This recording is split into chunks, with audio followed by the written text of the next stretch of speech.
صباح الخير، ازيكم؟ النهارده الفلوج هيكون في المتحف المصري. المتحف المصري اللي هو في التحرير. الحقيقة انا اول مرة اروح واتفاجئت بكم السياح وكم الناس اللي هناك. حسيت ان انا متأخرة قوي وان انا كنت مأجلاها معرفش ليه اصلا. حتى لما روحت هناك الامن يعني كانوا مستغربين وخدوا البطاقة بتاعتي وكده. مستغربين ان انا مصرية وجاية وحدي، فانا مكنتش عارفة هما مستغربين ليه، او يمكن عشان هناك السياح بيروحوا اكتر. بس ما كنتش فاهمة الحقيقة هما مستغربين ليه ان انا يعني مصرية وراحة. فين المشكلة يعني ان انا اروح اماكن زي كده؟ بس الحمد لله اليوم كان لطيف وحلو جدا، وان شاء الله تتبسطوا معايا النهاردة. انتوا شايفين الموميات والحاجات محتفظة بالقيمة بتاعتها لغاية دلوقتي. بس الحقيقة ان التصوير يعني ظالم كل التفاصيل دي. انا اشجعكم ان انتوا تروحوا وتشوفوه. يعني كم التفاصيل وكم الحاجات. انا طبعا ما صورتش كل حاجة لان كان في حاجات كتير ممنوع ان انا اصور، وفي حاجات كتير قوي صورتها صور.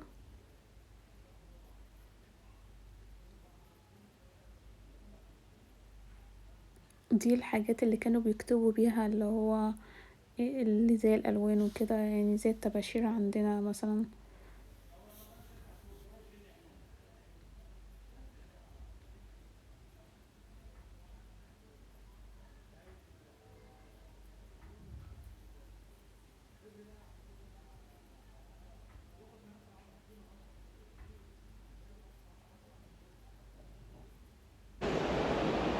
وده الورق ده دي الكتابات بتاعتهم. يعني انتوا متخيلين ان هي عايشة لغاية دلوقتي؟ يعني بقالها آلاف السنين، أو I think إن بقالها قرون يعني، ولسه عايشة ومحتفظة بالقيمة بتاعتها دلوقتي. الحقيقة أنا كمصرية كنت منبهرة قوي. بس معرفش انتوا هتحبوا الحاجات دي ولا لأ، بس أعتقد إن الناس اللي بتحب المتاحف والآثار والأماكن دي هتحبوا قوي، وأنصحكم إن انتوا تروحوا. يعني أنا كمصرية كنت منبهرة. الأجانب بقى والناس اللي برا مصر دي اللي تبقى عاملة ازاي بجد يعني.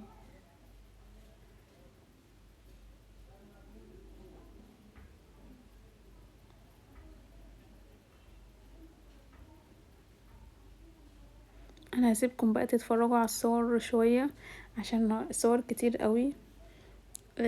وانا الحقيقة مش عارفة كل الديتيلز وكل حاجة بتاع ايه، ولكن هحاول على قد ما اقدر. لو في حاجة انا فاكراها هكتب لكم في الفيديو. وانا بعمل الفيديو اصلا كنت منبهرة اكتر، يعني فاهمين؟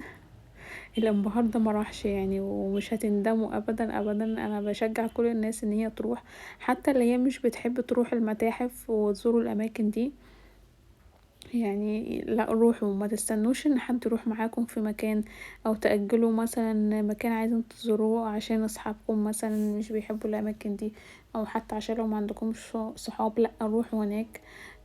هتنبسطوا لوحدكم، وما تستنوش حد ان هو لازم يكون معاكم حد عشان تروحوا المكان. او اي مكان انتوا عايزين تروحوه مش ضروري ابدا لازم يكون معاكم حد يعني. دي التذكرة، انا اصلا نسيت اصورها اول ما دخلت وكده. التذكرة اعتقد للمصري ب30 جنيه، بس الدفع بيكون بفيزا مش كاش. وده الاوتوفيت بتاعي النهاردة. هتشوفوه لسه يعني.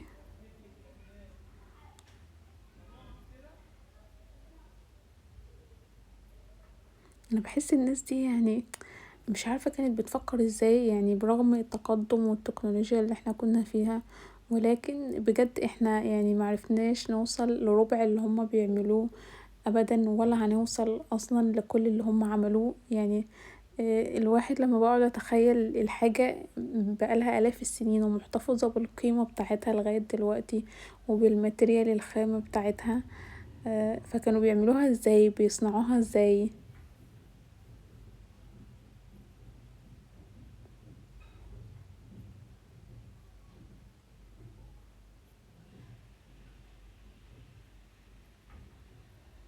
اكيد شايفين الجمال والحلاوة. كل دي صور. بس عشان كان في هناك زحمة كتير قوي فحسيت ان الفيديوهات دوشة قوي.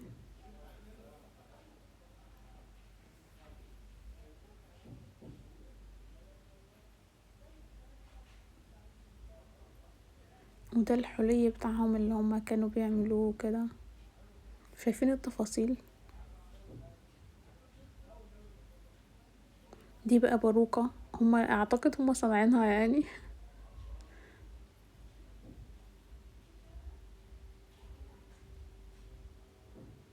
وكل حاجة بقى معمولة هناك تنسيق الألوان، يعني الحاجة بتاع زمان بتاعتهم تنسيق الألوان على بعض، التفاصيل بتاعتها، المقاسات، الحاجات حرفيا ما فيهاش غلطة أصلا يعني.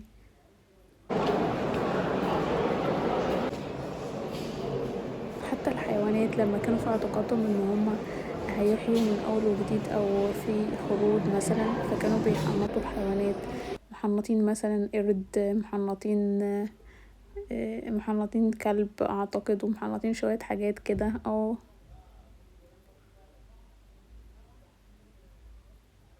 ده غير بقى الحاجات اللي اكتشفوها واللي اتهربت بقى، ومش هنحكي في الموضوع ده، ملناش دعوة.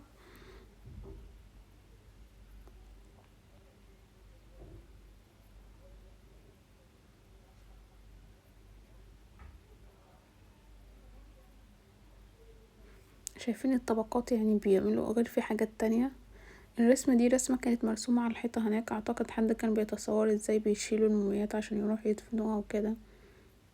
ده بقى المتحف من فوق.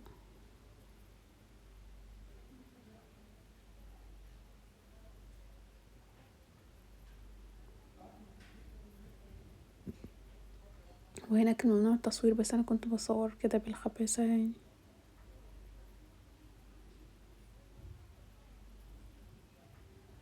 شايفين التفاصيل؟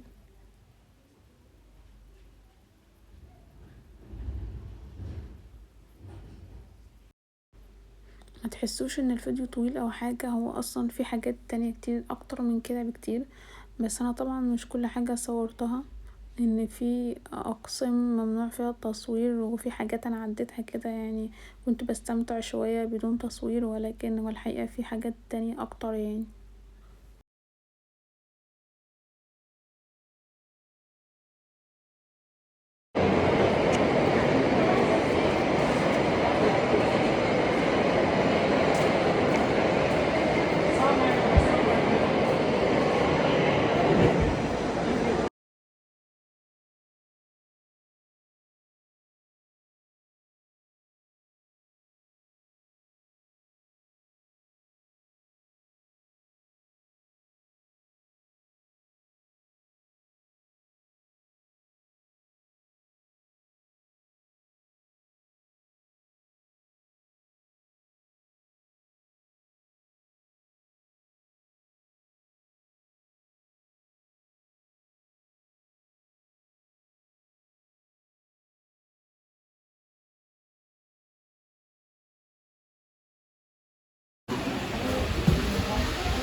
علاقة لهذا الكلام بقوة الإرادة أو المثابرة والجلد، وما أقوله هنا ليس نصيحة جديدة من نوعه. لا فوز من غير مشقة، هذه أبسط مكونات الحياة وأكثرها أساسية. الصراعات تحدد نجاحات، ومشاكلنا تلد سعاداتنا، وإلى جانبها تلد أيضا مشكلات أوطن قليلة. ورأيتم الآن إنه مسار حلزوني صاعد لا ينتهي، وإذا ظننت في يوم مقتطع من ذلك المسار إن في وسعك أن تتوقف عن تسلقه، فأخشى أنك لم تفهم شيئا. أقول هذا لأن المتعة الحقيقية كامنة في التسلق نفسه. يعني دايما اللي فهمته ان الحياة دايما فيها مشاكل وفيها صراعات، بس الحاجة اللي انت بتعملها هي اللي بتحدد نوع المشاكل ونوع الصراعات. والمشاكل والصراعات دي حاجة أساسية في حياتنا ومش هتختفي للأسف طول ما انت ماشي. فحاول ان انت دايما تستمتع بالطريق، والمتعة في الطريق مش في الوصول. لما توصل حتى لو اتحلت المشكلة فهتطلع مشكلات جديدة باختلاف أنواعها. فدايما حاول انت تستمتع وانت في الطريق، ده هيكون أفضل يعني، لأن المشاكل موجودة دايما في كل حاجة وفي كل الاتجاهات.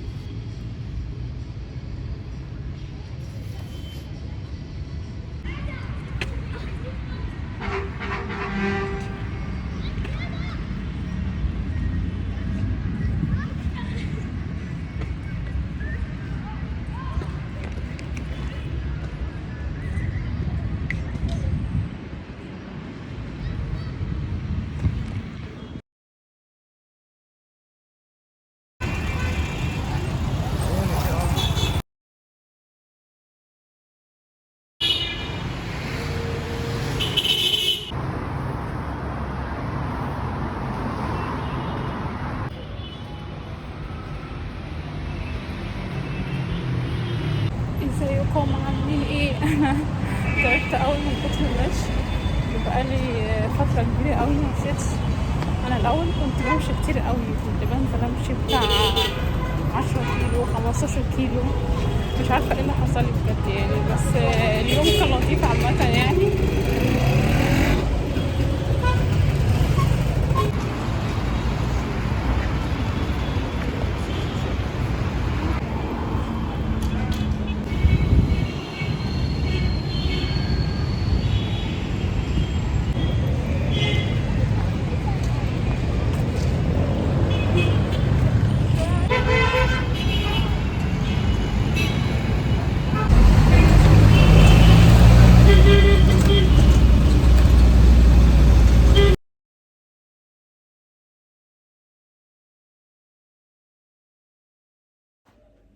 وكده خلاص النهاردة خلصنا اليوم بتاعنا. الساعة كام دلوقتي؟ كنت عايزة اصور لكم بقية اليوم لما روحت البيت هعمل ايه وكده، بس الحقيقة انا مفرهدة قوي. ما عنديش طاقة تاني خالص النهاردة ان انا اصور، يعني اصور حاجة تانية. واصلا بلس ان انا عندي فيديوهات عايزة اعمل لها مونتاج اصلا، عشان المساحة بتاعة الموبايل خلاص بتهنج يعني، مفيش اصلا اوريدي مساحة ان انا اصور حاجة تانية. فلازم اعمل مونتاج للفيديوهات اللي عندي عشان اقدر ان انا اصور حاجات تانية يعني. اشوفكم بقى فلوج جديد على خير، واتمنى ان هو يعجبكم. يلا باي.